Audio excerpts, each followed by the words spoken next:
Now, marami akong natutunan, particular na kay Miss Sembrano. Is she here? Miss Sembrano, ay, ayun. Ma'am, magandang hapon po, ma'am.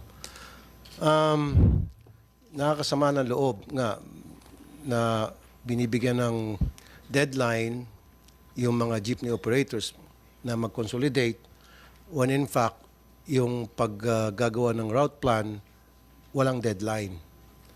So with that, diretso na agad ako sa tanong, LTFRB o DRTR.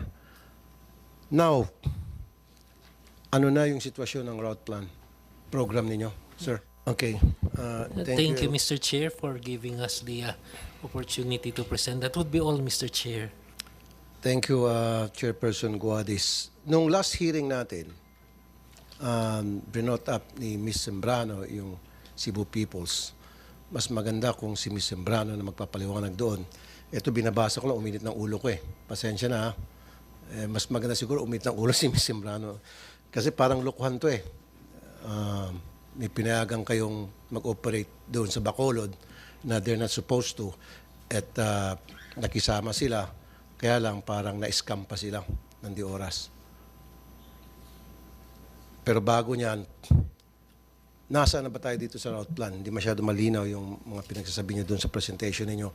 Sabi ko nga nung last hearing, sinabi rin dito, bigay ng deadline na sa consolidation. And yet sa route plan, palagi niyo inaasahan yung LGU. Bakit palaging LGU? Very clear naman sa atin, pasintabi sa mga taga-LGU, kadalasan, karamihan sa kanila, pagsasamantalahan yung programang yan na silang ina-assign sa route rationalization dahil may mga kumpare sila, may mga kaibigan, yun ang papaboran.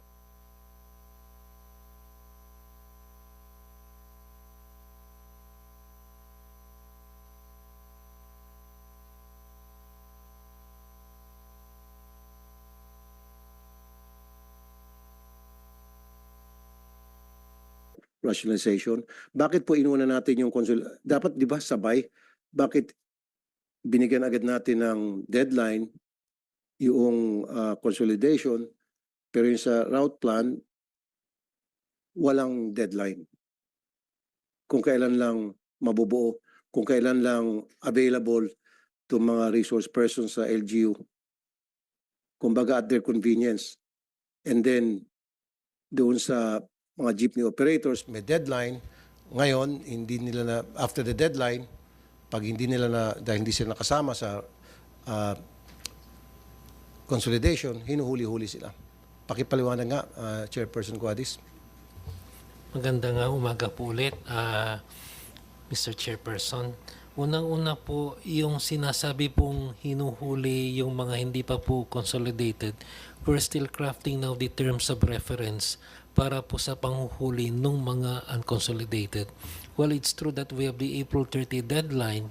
Right now, we're still crafting with the LTFRB, and we will be having an interagency meeting po with MMDA, with LTO po, para po ma-polish po namin yung pag-i-enforce po ng batas. So nga hindi pa kayo nanghuli. Hindi Pero pa, considered as colorum na yung mga hindi nag-consolidate.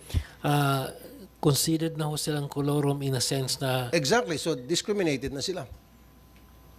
Kasi siyempre, hindi sila consolidated. Hindi sumunod dun sa sistema ninyo. So they're considered as colorum. Tama? tama po, Yun eh. Mr. Yun eh. Chairperson. Bibigay-bigay ka ng deadline sa consolidation, pero dun sa route rationalization, walang deadline. Dapat magkasabay yun kung tutuusin. We recognize that, Mr. Chairperson. That's why we are calibrating now our moves. Kasi in the previous administration, there was a joint setup with the LGU. Ang thrust ko nito is, it is the LGU that knows best kung ano po yung mga rota sa kanilang area. So we rely on the recommendation sa amin. But at the end, Mr. Senator, kami pa rin po ang nagde-decide, except that we rely on the recommendation of the LGU. And That did you is- know na 11% pa lamang ang naaprubahan ng LGU sa pagdating sa route plans? Right? ang So na, dito makikita na palpak yung sistema ninyo. Kasi by now, dapat hindi lang 11%. Dapat at least man lang 80 o 90%. So, kailan na mabubutong 100%? So, pagputi ng uwak.